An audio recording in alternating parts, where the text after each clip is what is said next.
So we know this invasion will fail just based on 6 fundamental problems, okay? So even if you don't really know military strategy, these 6 problems will tell you exactly why American ground troops cannot succeed in Iran. First of all, this is not Iraq 2003. So when you tell these soldiers, we're going to invade Iran, what do you think they're going to say? Europe is going against this decision completely, okay? They are publicly saying, we will not support a ground invasion of Iran, because they know it will fail. They know it will create a refugee crisis that will flood into Europe. And here's what American resources have to accomplish.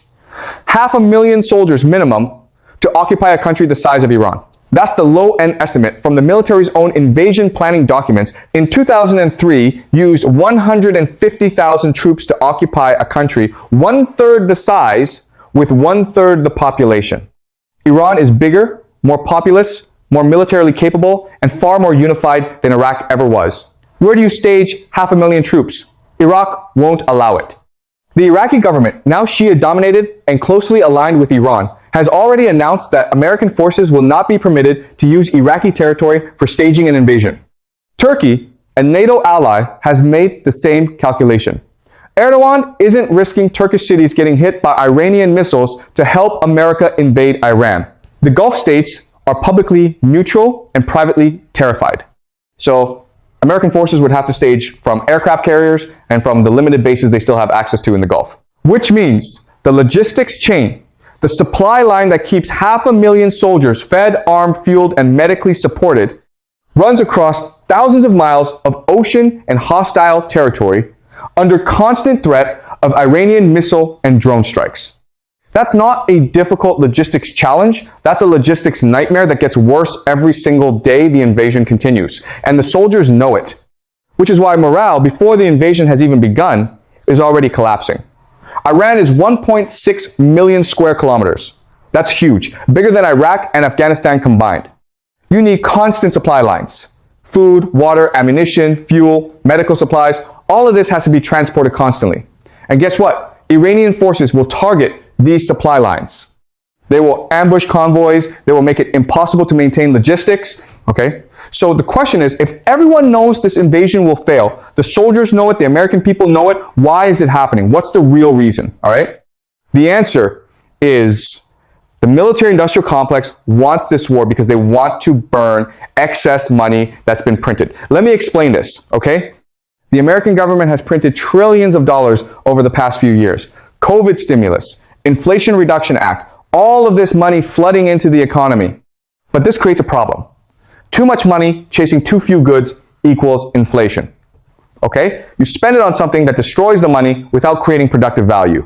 When you build a missile and then you fire it at a target and it explodes, that's money destroyed. When you build a tank and it gets blown up in combat, that's money destroyed. War is the perfect mechanism for burning excess capital. You understand? The military-industrial complex, these are the defense contractors, the weapons manufacturers, the private military companies. They make billions in profits while the money gets destroyed. Okay? So the elites who benefit from this system are pushing for war. They're bribing politicians. They're funding think tanks that write reports saying we need to invade Iran. They're paying media to create war propaganda. They're using their influence to make this happen. And they don't care that it will fail militarily. American soldiers are not stupid. They know this war is unpopular at home. What are they fighting for? To protect Saudi Arabia? To protect Israel? That's not a motivating cause for American soldiers to die for. Okay? So you have soldiers who don't want to be there, who don't believe in the mission. That's a morale crisis. And when morale collapses, armies collapse. The Zagros mountain range covers the western third of the country. The Elburz Mountains dominate the north. These aren't rolling hills. These are peaks above 4,000 meters with narrow passes, limited roads, and terrain where armored vehicles can't operate effectively and where air support has severely reduced visibility. Iranian forces have been preparing for this invasion for 20 years. They know every valley, every choke point. They have pre-positioned weapons, caches, they have underground bunkers. So American forces will be walking into traps constantly. Ambushes in narrow valleys where you can't maneuver. IEDs on mountain roads where there's no alternate route. Sniper positions on high ground where they can see you but you can't see them. This is a nightmare scenario for any military, okay? Iranian forces don't need to fight you head on. They just wait until you're in a vulnerable position, moving through a narrow pass, crossing a river, stop for the night, and then they hit you with everything. RPGs, mortars, machine guns, IEDs. They inflict maximum casualties, and then they disappear into the mountains before you can respond, okay? And you can't chase them because you don't know the terrain. By the time you organize a response, they're gone. This happened in Afghanistan for 20 years. It will happen in Iran, but worse because Iran is bigger and more prepared. Okay, remember, inflation is already, people are struggling to survive. And now you're telling them, we're gonna spend trillions more on invading Iran. They're gonna lose their minds, okay? The protests will be bigger than Vietnam War protests. And it's not just anti-war activists. It's mothers who don't want their sons dying in Iran. While the government will try to suppress the protests, they'll use media propaganda. They'll call protesters unpatriotic. This is unprecedented in American politics during wartime. Usually the vice president stays loyal publicly, even if they disagree privately. But J.D. Vance is breaking that norm, and once he breaks it, others follow. You start seeing military generals doing interviews saying, we advised against this. Intelligence officials leaking reports saying, we warned this would fail. The whole administration starts fracturing, all right? This is a political collapse happening in real time while the military is trying to fight a war, okay? Now, let's talk about what Iran does in response to a ground invasion, okay? Israel gets a lot of its water from desalination plants, these factories that turn seawater into drinking water, and from the Sea of Galilee reservoir. These are critical infrastructure. If you destroy them, Israel runs out of water in weeks, okay? We've seen Iranian missiles hit targets in Israel before. So if America invades Iran, Iran will strike Israel's water infrastructure. Israeli citizens will flood the streets demanding their government do something. They will demand the war end. And they won't just protest in Tel Aviv and Jerusalem. They will go to America, all right? Israeli Americans, and there are many of them, they will lobby Congress. They will demand that America end the invasion because it's putting Israel at risk, okay? You'll have Israeli Americans with dual citizenship yelling at their representatives, you started this war and now my family in Israel has no water, end this now. You understand? This creates enormous political pressure. American politicians who have always supported Israel unconditionally, suddenly they're getting screamed at by pro-Israel voters telling them to end the war, okay?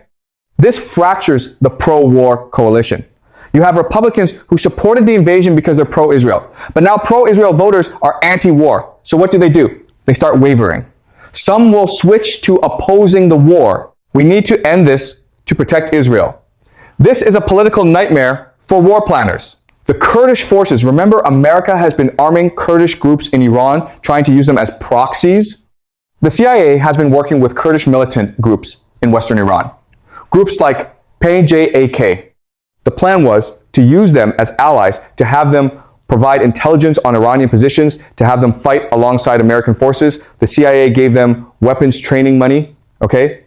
See, Kurdish groups in Iran have been negotiating with Tehran for years. And when it becomes clear that the American invasion is failing, these Kurdish groups make a calculation. Who do we want to be our neighbor after America leaves? Iran. So maybe we should be on Iran's side. And Iranian forces use this intelligence to set up ambushes, okay? American soldiers walking into traps because the people they thought were allies are actually working for the enemy. This happened in Afghanistan with the Taliban infiltrating the Afghan National Army. This will happen in Iran, but faster because Kurds are more sophisticated. All right, America has walked into a strategic disaster. Every single element of this invasion is failing. Militarily, it's impossible. Politically, it's collapsing. Economically, it's devastating. There is no winning scenario, okay? The only question now is, how long does America stay in this trap before withdrawing? How much money has to be wasted? How much domestic instability has to happen before the government says, enough, we're done? You understand? Because the outcome is inevitable. America will lose this war. The only variable is the cost, all right? And here's the really tragic part. Everyone knows this ahead of time. The soldiers know it, the generals know it, the politicians know it, even the people pushing for war know it.